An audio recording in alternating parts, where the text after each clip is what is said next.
Bienvenue sur cette vidéo Egilia Learning qui va vous montrer comment subnetter plusieurs fois un seul et même réseau. Il s'agit de la technique du VLSM. Bonne lecture. Nous allons donc voir dans cette présentation comment à partir d'un seul et même réseau segmenter plusieurs fois ce même réseau. Dans le cas de notre exemple, j'ai pris un routeur principal qui va segmenter d'abord en deux portions de réseau, le réseau alpha et le réseau bêta, et chacun de ces réseaux va être à son tour segmenté en trois autres sous-réseaux. Pour le réseau principal, je choisis l'adresse 172.16.0.0 qui est donc en /16 pour son masque, c'est-à-dire en 255.255.0.0. Cette notation /16 en fait compte le nombre de bits à 1 dans notre masque de sous-réseau. C'est une notation qui est plus rapide lorsque l'on souhaite faire des représentations graphiques. Donc voilà pour notre réseau principal. Je vais maintenant m'intéresser au réseau alpha. Nous voyons qu'au niveau du routeur principal, nous avons segmenté en deux portions, le réseau alpha et le réseau bêta. Pour coder deux possibilités, je n'ai besoin que d'un seul bit.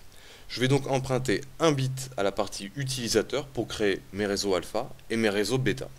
Pour mon réseau alpha, je choisis de façon arbitraire le bit qui aura la valeur 0.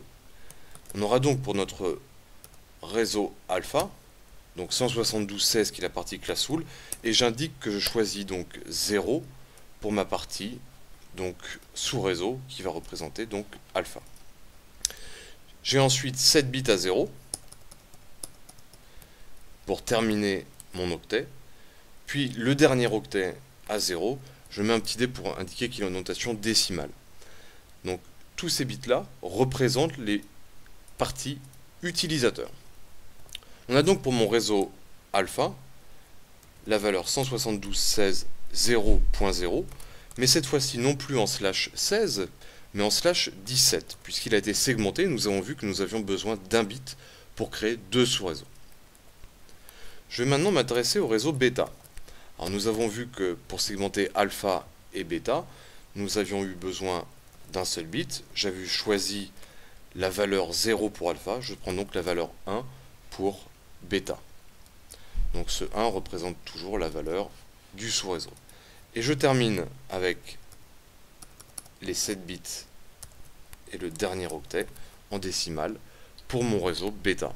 Ce qui me donne pour mon réseau bêta la valeur 172.16.128.0 de la même manière en /17 puisque nous avons eu besoin d'un bit pour coder ces deux possibilités. Donc la valeur qui va être renvoyée par alpha vers mon routeur principal sera 172.16.00/17 et de la part du routeur bêta 172.16.128.0. Intéressons-nous maintenant au réseau alpha 1. Alors nous voyons que sous le routeur alpha, nous avons trois sous-réseaux. Pour créer trois sous-réseaux, il est nécessaire d'utiliser au minimum 2 bits, ce qui va nous permettre de coder en fait 4 possibilités. Pour le réseau alpha 1, je vais avoir 172.16.0. Ce 0 là correspond au 0 que nous avions juste au-dessus. Et je vais choisir par exemple 0,0 pour mon réseau alpha 1. Donc ces portions-là, le premier 0 correspond à alpha et 0,0 à alpha 1. Je vais les coder en rouge pour que l'on sache que ça fait toujours partie de la partie sous-réseau. Et il me reste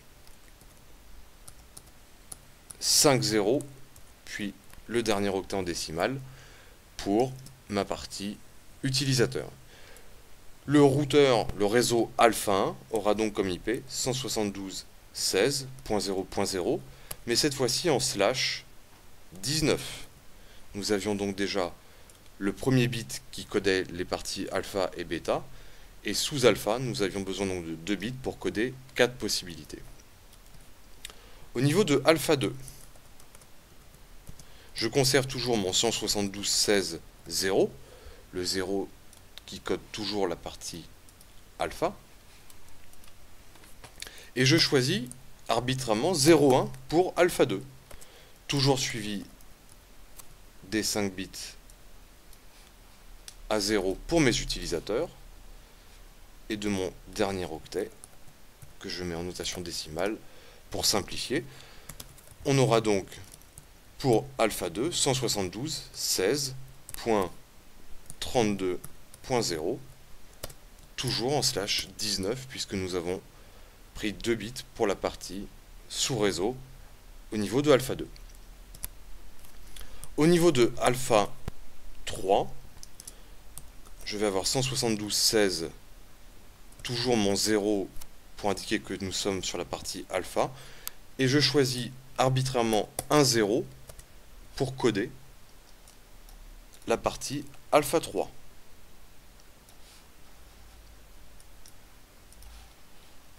Il ne me reste plus qu'à terminer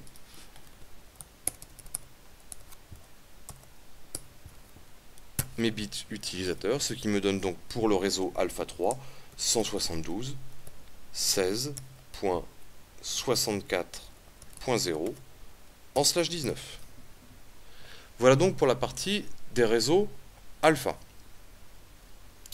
Intéressons-nous maintenant au réseau bêta. Et bien tout à fait de la même manière, nous avons vu que pour bêta nous avions choisi le bit 1. Et bien pour le réseau bêta 1, nous avons vu qu'il y a 3 réseaux, bêta 1, bêta 2, bêta 3. De la même manière, je vais donc devoir emprunter 2 bits à la partie utilisateur pour créer ces 3 possibilités.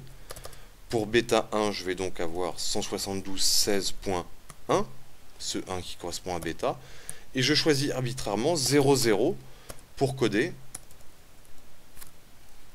la partie bêta 1.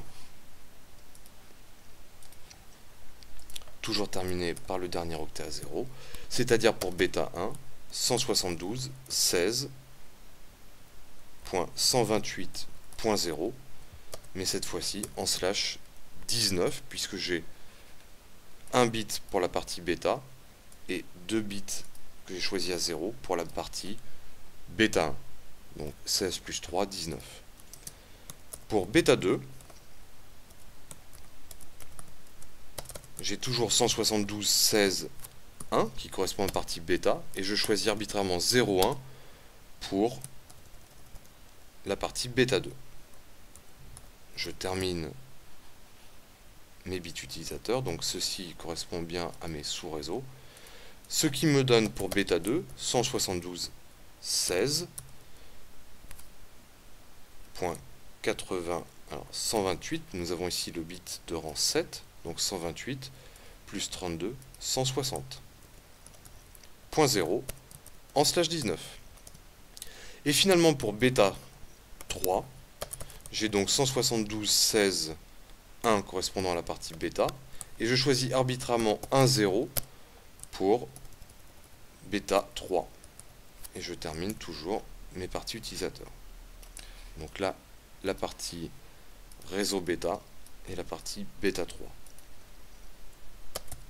Ce qui me donne en décimale 172.16, 128 plus 64, 196.0, toujours en slash 19.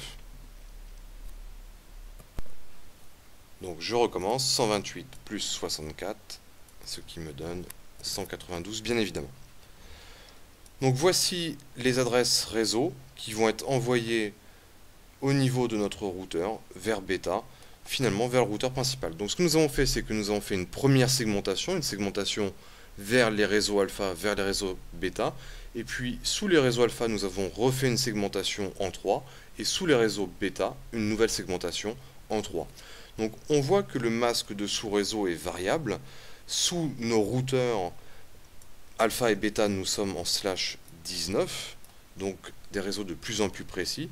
Sous le routeur principal, sur des masques en slash 17, et au-dessus du routeur principal, un masque en slash 16. Voici donc le principe du VLSM, donc du masque de sous-réseau à longueur variable. Et bien c'est au fur et à mesure des segmentations, et bien les réseaux deviennent de plus en plus petits, et le masque de sous-réseau devient de plus en plus précis.